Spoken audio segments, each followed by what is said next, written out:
A Texas man allegedly staged one of the craziest hate hoaxes you've ever heard of. Let's talk about it. How's everybody doing? My name is Anthony Brian Logan, and today we got to talk about Mario Roberson, who allegedly burned his own house to the ground in the process of staging a hate hoax. Now, this incident happened in Huntsville, Texas, about an hour and a half north of Houston. Now, the news story first broke back in the summertime. There was allegations of racial slurs being scrawled on the property before the fire. There was an allegation of the HOA having a beef with the homeowner because they had an issue with short-term rentals. There was all kind of existing drama, and then the house burns down. Now, the guy who is now being charged was out there doing interviews with Quanell X, local activists, and all kind of stuff. Now, the whole time, you have not one but two people who die as a result of the fire, including one of the guy's own family members and a third person who escaped the fire and was badly injured. Now, there's a lot we got to get into, but first things first, let's play some of the news clip from a few months ago where they're going to get into the outs and ins and the allegations of hate crimes and everything else. Then we're going to get into the update that really tells more about what most likely happened here. And if you want to see both clips, I will link to them in the description. If you're on IG, visit the link in the bio, go to the corresponding article on the website. But without further ado, let's go ahead and roll it. Two people were found dead in a burned out home in Huntsville this weekend that was the target of racist attacks just last month, according to the homeowner. Fox 26's Natalie He has more on what the community is now demanding. Now, remember, this is the first video that came out back in June of this year. After we get done with this, we're going to look at the update, just so we're on the same page. Well, you can see this debris here behind me is what's left of that home that burnt down early Saturday morning. Several organizations now calling on federal investigators to intervene. We hope that justice can be enacted swiftly. CARE Houston has contacted the local FBI office to let them know. The Houston chapter of the Council on American Islamic Relations and the Southwest Anti-Defamation League are now calling on the FBI to investigate a Huntsville house fire as a possible hate crime. The fire broke out around 2:30 a.m. Saturday on the 23,000 block of Piney Point Road in Huntsville, leaving nothing but ashes and charred remains behind.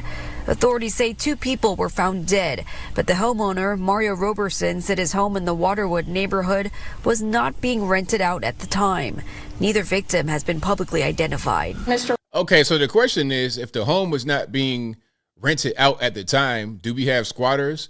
Was one of his own cousins or brothers or somebody in there squatting in the home? How does that really work? Because remember, one of the people that was found in the home deceased was his own family member. So how does that really work out? Mr. Roberson would just like to thank the community for their prayers and support. He is working with authorities to resolve this and get some answers to the questions that he has regarding his home being burned down. Providing only a statement through his representative, Lana Turner, Mario cited concerns for his safety. That same home that caught fire was also previously the target of this racist graffiti last.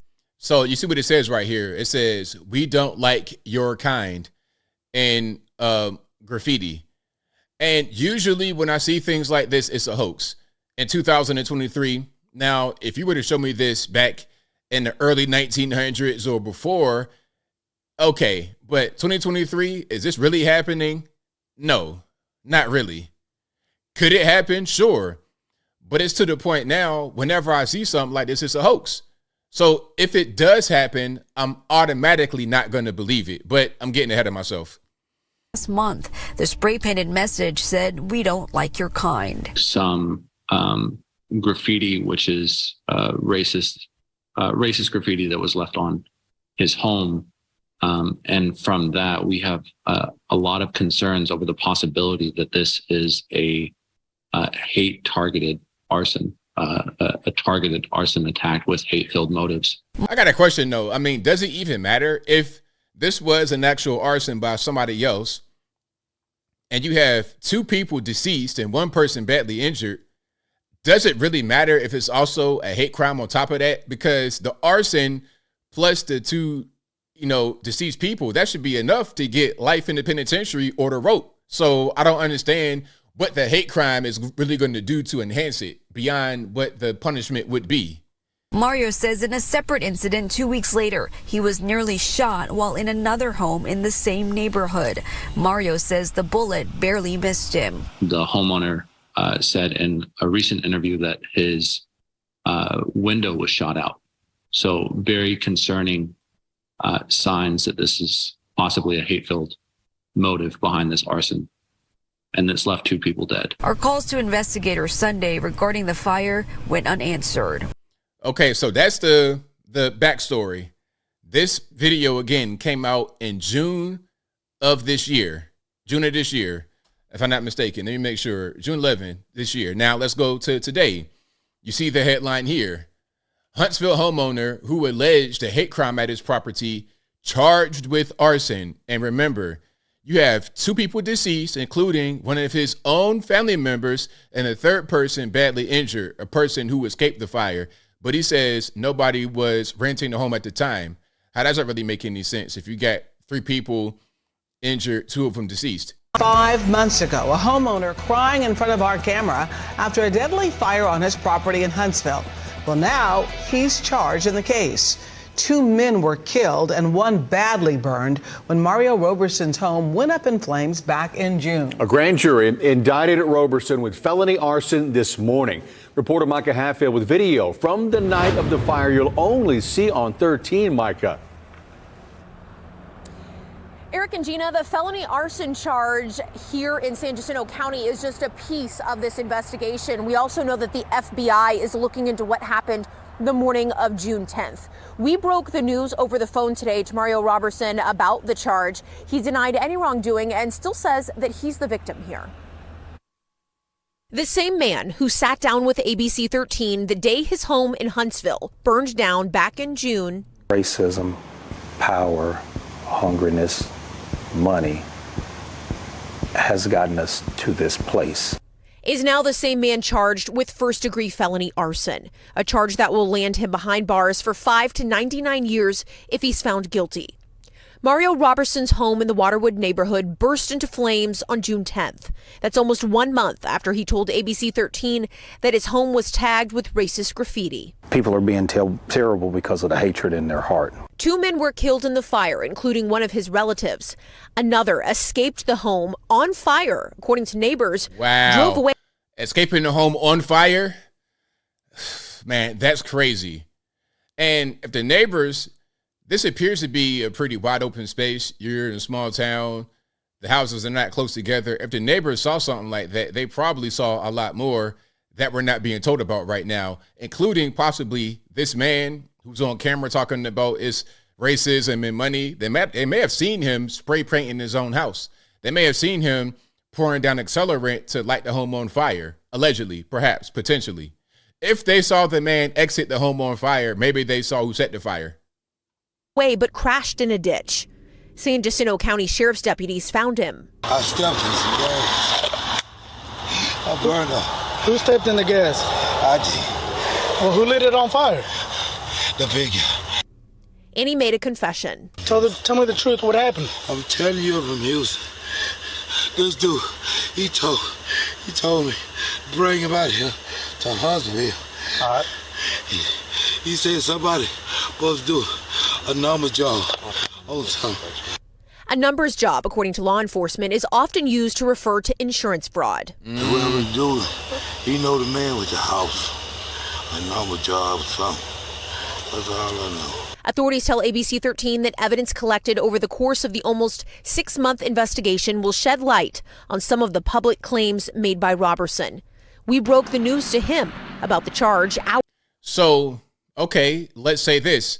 Maybe this whole thing was set up and it might have been a mistake. So here's what could have happened. What could have happened is they were there to do the so-called numbers job, set the house on fire, do whatever it is, and then a guy winds up setting it on fire while others are inside, and the guy, Roberson, didn't know that it was going to happen that way, although he may have wanted it to happen just not quite that in that fashion. I don't know. Either way it goes, if you were involved at all trying to set this up, whether you knew people will be inside or not is not really relevant, because a fire is a fire and it could damage and hurt people regardless.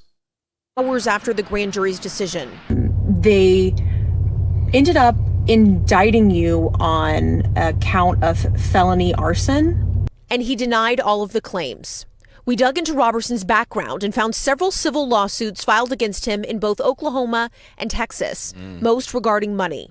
A civil lawsuit was filed exactly 4 years to the day before the fire, and it listed Roberson as the defendant. At the end of 2017, the suit says he agreed to buy a property off Beltway 8 containing a golf course, hotel, 7 office buildings, and a restaurant for $104 million. Maybe a scammer got him waiting over his head. That's what it looks like, $104 million. I don't think this guy has that type of money at all.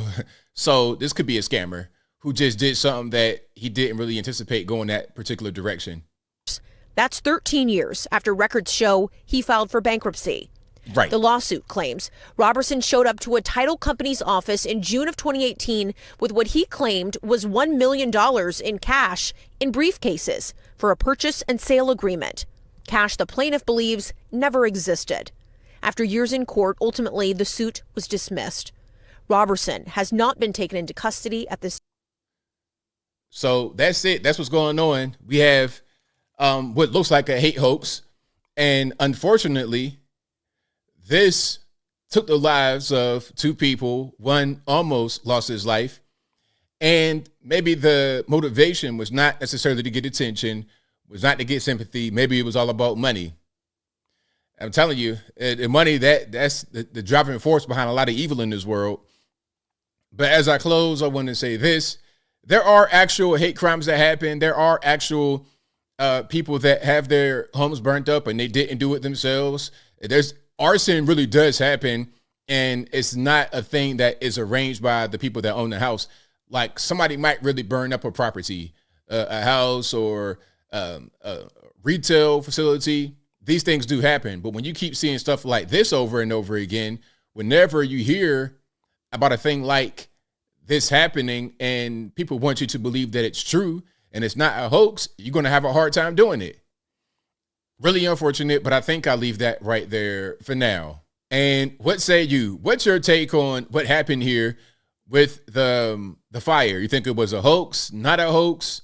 Is it all about money? Is it about getting attention? What's going on with the racial graffiti? You think that was real? I don't think so. But whatever your thoughts are, let me know in the comments below. You guys know where I'm at. I think that the guy is just a regular old scammer trying to rustle some money up, insurance fraud, and made a mistake probably. Okay, you hiring a third party to set the fire, and they don't do it right, and as a result, now you got 2 bodies and 1 person burnt up. No, that's most likely what happened, but maybe he was out there himself pouring the accelerant and then lighting the flames. That'd be dumb, but I mean, setting the house on fire trying to get money is dumb anyway. It makes it even worse when you bring people into it that shouldn't have been there. When you bring any person into it and ruin their life and take their life, that makes it even worse. But whatever your thoughts are, please let me know in the comments below. And that's all I got to say for this video. If you like what you heard, please comment, rate, share, and subscribe. Peace.